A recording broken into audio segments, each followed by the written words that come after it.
Hi hello ಎಲ್ರಿಗೂ ನಮಸ್ಕಾರ. ಎಲ್ಲರೂ ಆರಾಮಾಗಿದ್ದೀರಾ ಅಂತ ತಿಳ್ಕೊಂತೀನಿ. ನಾನು ಆರಾಮಾಗಿದ್ದೀನಿ. ಈಗ ಇವತ್ತು ಏನಪ್ಪ ವಿಷಯ ಅಂತಂದ್ರೆ ಆಲ್ರೆಡಿ ತುಂಬಾ ಜನಕ್ಕೆ ಗೊತ್ತಾಗಿದೆ ಅಂತ ಅನ್ಕೊಂತೀನಿ. ಮಾನಿಟೈಜೇಷನ್. ನನ್ನ ಚಾನಲ್ ಸ್ಟಾರ್ಟ್ ಆಗಿ ಈಗ ಆಲ್ರೆಡಿ 3 ತಿಂಗಳಾಯ್ತಾ ಬಂತು. 3 ತಿಂಗಳು ಕಂಪ್ಲೀಟ್ ಆಗಿದೆ. ಯೂಟ್ಯೂಬ್ ಅಲ್ಲಿ ಒಂದು ಚಾನಲ್ ಕಂಪ್ಲೀಟ್ ಆಯ್ತು, ಕಂಪ್ಲೀಟ್ ಮಾಡಿದ್ದೀನಿ ಮಾನಿಟೈಜೇಷನ್‌ನ ಅಂತಂದ್ರೆ 4,000 ವಾಚ್ ಅವರ್ಸ್ ಬೇಕು ಮತ್ತೆ 1,000 ಸಬ್ಸ್ಕ್ರೈಬರ್ಸ್ ಬೇಕು. 1,000 ಸಬ್ಸ್ಕ್ರೈಬರ್ಸು ಮತ್ತೆ 4,000 ವಾಚ್ ಅವರ್ಸ್ ಕಂಪ್ಲೀಟ್ ಆಯ್ತು ಅಂತಂದ್ರೆ ಯೂಟ್ಯೂಬ್ ಅವ್ರ ಕಡೆಯಿಂದ ಒಂದು ಮಾನಿಟೈಜೇಷನ್ ನೋಟಿಫಿಕೇಶನ್ ಬರುತ್ತೆ. ಹೌದು. ನನ್ನ ಚಾನಲಲ್ಲಿ ಏ ವಾಚ್ ಅವರ್ಸ್ ಕಂಪ್ಲೀಟ್ ಆಗಿದೆ. 4,000 ವಾಚ್ ಅವರ್ಸ್ ಕಂಪ್ಲೀಟ್ ಆಗಿದೆ. ಹೆಂಗಪ್ಪ ಅಂತಂದ್ರೆ ನಂದು ಯೂಟ್ಯೂಬ್ ಸ್ಟಾರ್ಟ್ ಮಾಡ್ತೀನಿ ಅನ್ನೋ ಒಂದು ವಿಡಿಯೋ ಮಾಡಿದೆ ನಾನು. ಅದು 1K ವ್ಯೂಸ್ ಆಯ್ತಾ ಬಂತು ನನಗೆ. ಅದು ತುಂಬಾ ನನಗೆ ಸಪೋರ್ಟ್ ಮಾಡಿದ್ರು ಎಲ್ರುವೆ. ಅದಾದ್ಮೇಲೆ ನಂದು ರೈಡ್ ಸ್ಟಾರ್ಟ್ ಮಾಡಿದೆ. ಮೊದಲನೇ ರೈಡ್ ಬಂದು ನಂದು ಮಹದೇಶ್ವರ ಬೆಟ್ಟ. ಆ ವಿಡಿಯೋ ಬಂದು 25K ವ್ಯೂಸ್ ಆಗ್ತಾ ಇದೆ. ಅಂದ್ರೆ 25,000 ವ್ಯೂಸ್ ಆಗಿದೆ ಆಲ್ರೆಡಿ. ನಡೀತಾ ಇದೆ. ಇದ್ರ ನಡುವೆ ವಾಚ್ ಅವರ್ಸ್ ಕೂಡ ನಂದು ಅದರಲ್ಲಿ ಜಾಸ್ತಿ ಬಂತು.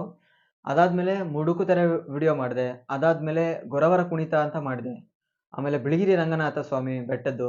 ಇದೆಲ್ಲ ಮಾಡ್ತಾ ಬಂದೆ. ಇದೆಲ್ಲ ಆ 1.5K, 1.6K, 1.8K ವ್ಯೂಸ್ ಆಯ್ತಾ ಬಂತು. ತುಂಬಾ ಚೆನ್ನಾಗಿ ವ್ಯೂಸ್ ಆಯ್ತಾ ಬಂತು. ತುಂಬಾ ಚೆನ್ನಾಗಾಯ್ತು. ಅದಾದ್ಮೇಲೆ ಮತ್ತೆ ಒಂದು ಮಹಿಷಾಸುರನ ಸಂಪೂರ್ಣ ಕಥೆ ಅನ್ನೋ ಒಂದು ವಿಡಿಯೋ ಮಾಡಿದೆ. ಆ ವಿಡಿಯೋ ಬಂದು ನನಗೆ 15K ವ್ಯೂಸ್ ಆಯ್ತು. ಮತ್ತೆ ತುಂಬಾ ವಾಚ್ ಅವರ್ಸ್‌ಗೆ ಹೆಲ್ಪ್ ಆಗಿದ್ದ ವಿಡಿಯೋ ಅಂತಂದ್ರೆ ನನಗೆ ಅದೇನೆ. 30 ನಿಮಿಷ ವಿಡಿಯೋ ಮಾಡಿದ್ದು ನಾನು. ಅದರಲ್ಲಿ ಮಹಿಷಾಸುರನ ಸಂಪೂರ್ಣ ಕಥೆನ ಹೇಳಿದೆ. ಅದು ಒಂದೊಳ್ಳೆ ರೆಸ್ಪಾನ್ಸ್ ಸಿಕ್ತು, ಸಪೋರ್ಟ್ ಸಿಕ್ತು. ಕಮೆಂಟ್ಸ್ ಒಂದು 100 ಕಮೆಂಟ್ಸ್ ಬಂತು. ಕೆಟ್ಟದ್ದು ಬಂತು, ಒಳ್ಳೇದು ಬಂತು, ಒಳ್ಳೆ ಕಮೆಂಟ್ಸ್ ಬಂತು, ಸಪೋರ್ಟಿವ್ ಆಗಿ ಬಂತು. ಆ ಈ 3 ತಿಂಗಳಲ್ಲಿ 4,000 ವಾಚ್ ಅವರ್ಸ್‌ನ ಕಂಪ್ಲೀಟ್ ಮಾಡಿದೆ. ನಾನು ಅದನ್ನ ಕಷ್ಟ ಅಂತ ಹೇಳ್ತಿದ್ರು.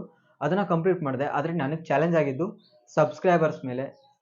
ಸಬ್ಸ್ಕ್ರೈಬರ್ಸ್‌ನ ಹೆಂಗೆ ಕ್ಲಿಯರ್ ಮಾಡೋದು? ಹೆಂಗೆ ಅದನ್ನ ಕಂಪ್ಲೀಟ್ ಮಾಡೋದು? ಅಂತ ಅನ್ಕೊಂಡಾಗ ಯೋಚನೆ ಮಾಡಿದೆ. ಈ 1 ತಿಂಗಳಲ್ಲಿ ನಾನು ಯಾವುದೇ ವಿಡಿಯೋಸ್‌ನ ಹಾಕ್ಲಿಲ್ಲ.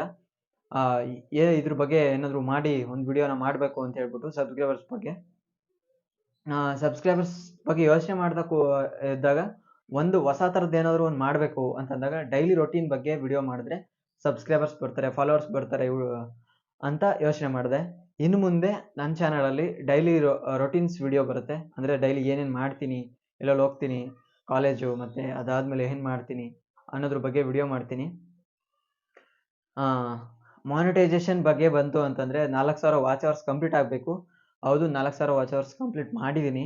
ಆದರೆ ನನ್ನ ಚಾನಲಲ್ಲಿ ಬರೀ ಇವಾಗ 650 ಸಬ್ಸ್ಕ್ರೈಬರ್ಸ್ ಅಷ್ಟೇ ಇದ್ದಾರೆ. ನನಗೆ 1,000 ಸಬ್ಸ್ಕ್ರೈಬರ್ಸ್ ಆಗಬೇಕು. ಆ ಕಾರಣಕ್ಕಾಗಿ ಇದನ್ನೇ ಇಟ್ಕೊಂಡಿದ್ದೀನಿ, ಡೈಲಿ ರೊಟೀನ್ ವಿಡಿಯೋ ಮಾಡೋಣ ಅಂತ. ವಿಡಿಯೋಗಳು ಬಿಡ್ತಾ ಇದ್ದೀನಿ. ಒಂದು ಒಂದು ಒಂದು ವೀಕಿಗೆ ಒಂದೊಂದು ವಿಡಿಯೋ ಬಿಡ್ತಾ ಇದ್ದೀನಿ. ಈ ನಡುವೆ ವ್ಯೂಸ್ ತುಂಬಾ ಕಡಿಮೆ ಆಗಿದೆ. ಯಾಕೆ ಅಂತಂದ್ರೆ ನಂದು ಮಧ್ಯ ಒಂದು ತಿಂಗಳು ಗ್ಯಾಪ್ ಆಯ್ತು. ಎಕ್ಸಾಮ್ಸು ಮತ್ತೆ ನಾಟಕಗಳು ಅದು ಎಲ್ಲ ಬಂತು. 4, 5 ನಾಟಕಗಳಿತ್ತು. ರಿಹರ್ಸಲ್ಸು ಅದು ಇದು ಅಂತ ಅಂದಾಗ ಎಲ್ಲೂ ವಿಡಿಯೋ ಮಾಡಕ್ ಹೋಗ್ಲಿಲ್ಲ. ಸೊ ಅಲ್ಲೊಂದು ಗ್ಯಾಪ್ ಆಯ್ತು. ಆ ಗ್ಯಾಪ್ ಆದ್ಮೇಲಿಂದ ಮತ್ತೆ ವಿಡಿಯೋಸ್‌ನ ಹಾಕಕ್ ಸ್ಟಾರ್ಟ್ ಮಾಡಿದೆ. ಎಲ್ಲೋ ಒಂದ್ ಕಡೆ ವ್ಯೂಸ್ ಸ್ಟಾಪ್ ಆಯ್ತು. ಡೌನ್ ಆಗಿದೆ ವ್ಯೂಸು. ನೋಡುವ. ಮುಂದಿನ ದಿನಗಳಲ್ಲಿ ಅದನ್ನ ಹೆಚ್ಚು ಸಪೋರ್ಟ್ ಮಾಡ್ತೀರಾ ಅಂತ ಅನ್ಕೊಂಡಿದೀನಿ. ಮತ್ತೆ ಎಲ್ರೂ ನನ್ನ ವಿಡಿಯೋನ ಆದಷ್ಟು ಶೇರ್ ಮಾಡಿ ನಿಮ್ಮ ಫ್ರೆಂಡ್ಸು, ಫ್ಯಾಮಿಲಿಗೆ. ಮತ್ತೆ ನಿಮ್ಮ ಫ್ರೆಂಡ್ಸ್ ಕಡೆಯಿಂದ, ನಿಮ್ಮ ಫ್ಯಾಮಿಲಿಯವ್ರ ಕಡೆಯಿಂದ ಸಬ್ಸ್ಕ್ರೈಬರ್ಸ್‌ನ ಮಾಡಿಸಿ. ನಿಮ್ಮ ಆಶೀರ್ವಾದ ಈ ಪ್ರತಾಪ್ ಮೇಲೆ ಯಾವಾಗ್ಲೂ ಇರ್ಲಿ ಅಂತ ಕೇಳ್ಕೊಂತೀನಿ. ನಮಸ್ಕಾರ.